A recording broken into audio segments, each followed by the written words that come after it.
Assalamualaikum warahmatullahi wabarakatuh.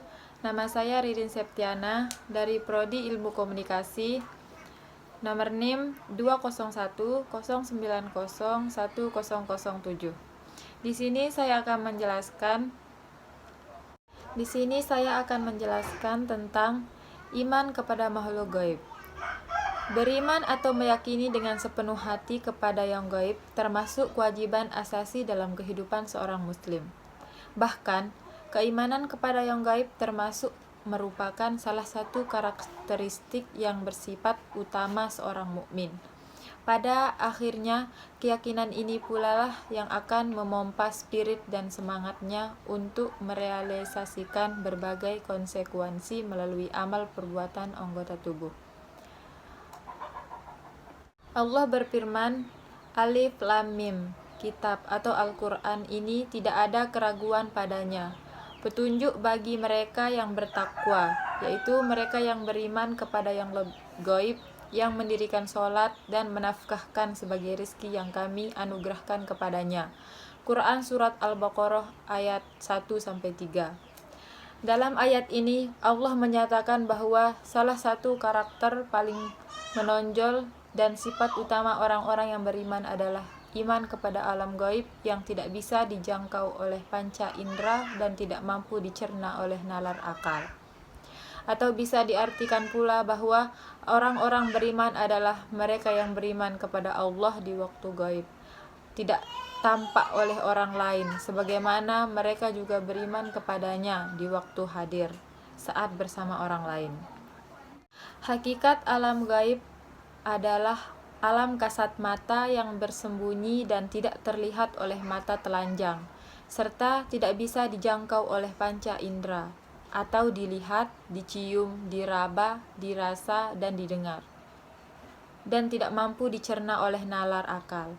Namun, sebagai seorang muslim, kita wajib mengimani dan gaib tersebut, yaitu iman atau percaya kepada segala sesuatu yang tidak dapat diketahui oleh panca indera dan tidak mampu dijangkau oleh akal, namun bisa melalui indera dan akal keimanan, yaitu melalui perantara wahyu.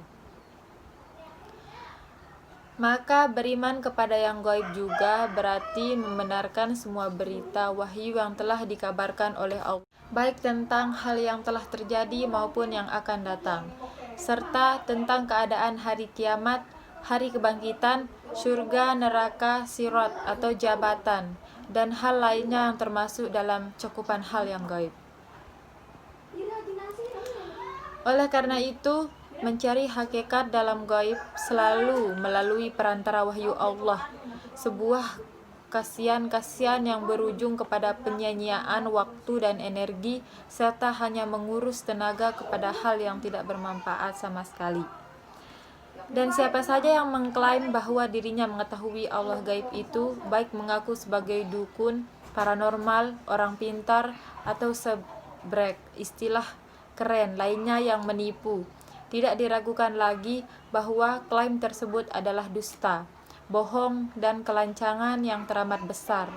Bahkan hanya dengan mengklaim adanya pihak lain yang mengetahui alam gaib tersebut selain Allah, dikategorikan sebagai kekufuran yang mengeluarkan diri Islam, alias menjadikan pelaku dengan orang kafir. Na'udzubillah min zalik ya.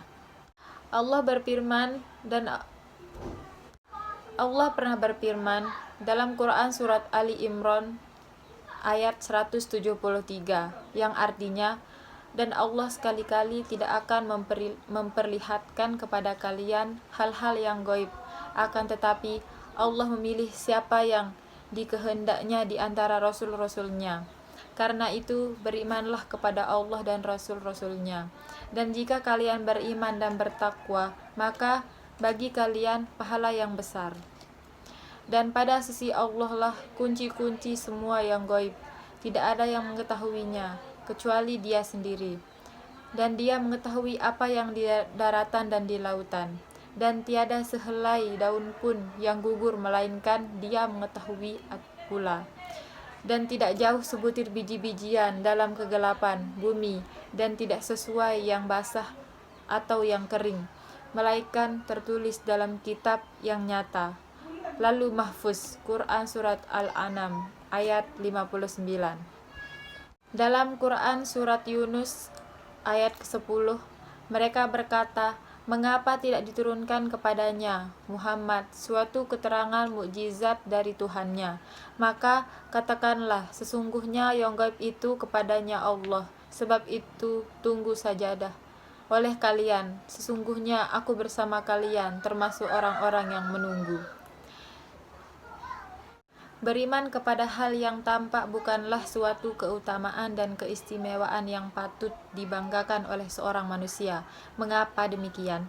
Karena bahwa pun dapat mengetahui wujud dan percaya eksistensi sesuatu yang tampak tersebut. Sebaiknya beriman kepada yang gaib adalah pijakan yang membedakan manusia dengan hewan.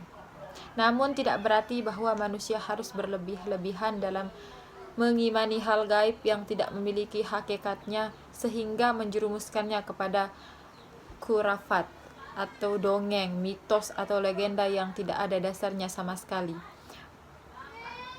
Tuhan bukanlah ajaran filosofis yang muncul dari renungan orang-orang yang kalah atau talentinasi menghadapi realitas kehidupan sebagaimana dituduhkan kaum etis.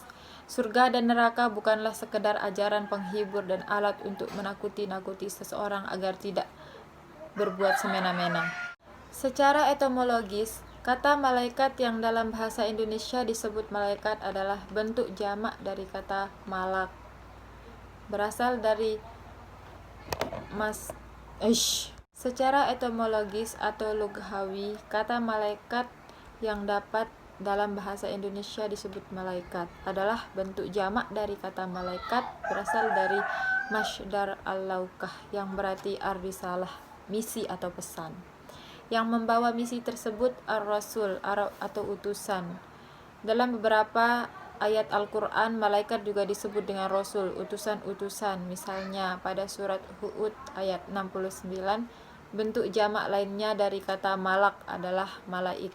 Dalam bahasa Indonesia, kata malaik bermakna tunggal atau satu malaikat. Bentuk jamaknya menjadi malaikat-malaikat. Malaikat itu diciptakan dari cahaya, jin diciptakan dari nyala api, dan Adam diciptakan dari apa yang telah dirangkan kepadamu semua. Hadir riwayat Muslim. Tentang kapan wahyu penciptaannya tidak ada penjelasan dari rinci, tapi secara jelas malaikat diciptakan lebih dahulu dari manusia pertama. Sebagaimana yang disebutkan oleh Allah Subhanahu wa Ta'ala dalam surat Al-Baqarah ayat 30 yang artinya, ingatlah ketika Rabbimu berfirman kepada para malaikat, sesungguhnya aku hendak menjadikan seseorang khalifah di muka bumi. Sebagai makhluk gaib, wujud malaikat tidak dapat dilihat dengan diraba, dicium dan dicicip, dirasakan oleh manusia. Dengan kata lain, tidak dapat dijangkau oleh panca indera, kecuali jika malaikat menampilkan diri dalam rupanya tertentu seperti rupa manusia. Dalam beberapa ayat dan hadis disebutkan beberapa peristiwa malaikat menjelma sebagai manusia seperti terdapat dalam Hud ayat 6-9-7. Makhluk gaib yang disebut juga makhluk halus, makhluk yang tak kasat mata atau makhluk astral. Istilah yang digunakan untuk menyebut makhluk hidup dan eksistensinya tidak dapat dijangkau oleh panca indera manusia. Kata makhluk berasal dari kata bahasa Arab yang berarti yang diciptakan dan gaib yang artinya tidak nampak, sehingga gaib di sini maksudnya adalah apabila dilihat dari sudut pandang atau indera manusia terdapat makhluk-makhluk tersebut. Allah pernah berfirman dalam Quran surat Ali Imran ayat 173 yang artinya, dan Allah sekali-kali tidak akan memperlihatkan kepada kalian hal-hal yang gaib, akan tetapi Allah memilih siapa yang dikehendaknya di antara rasul-rasulnya. Karena itu berimanlah kepada Allah dan rasul-rasulnya, dan jika kalian beriman dan bertakwa, maka bagi kalian pahala yang besar. Dan pada sisi Allah lah kunci-kunci semua yang gaib. Tidak ada yang mengetahuinya kecuali Dia sendiri. Dan Dia mengetahui apa yang di daratan dan di lautan. Dan tiada sehelai daun pun yang gugur melainkan Dia mengetahui pula. dan tidak jauh sebutir biji-bijian dalam kegelapan bumi, dan tidak sesuai yang basah atau yang kering, melainkan tertulis dalam kitab yang nyata. Lalu Mahfuz, Quran Surat Al-An'am, ayat 59.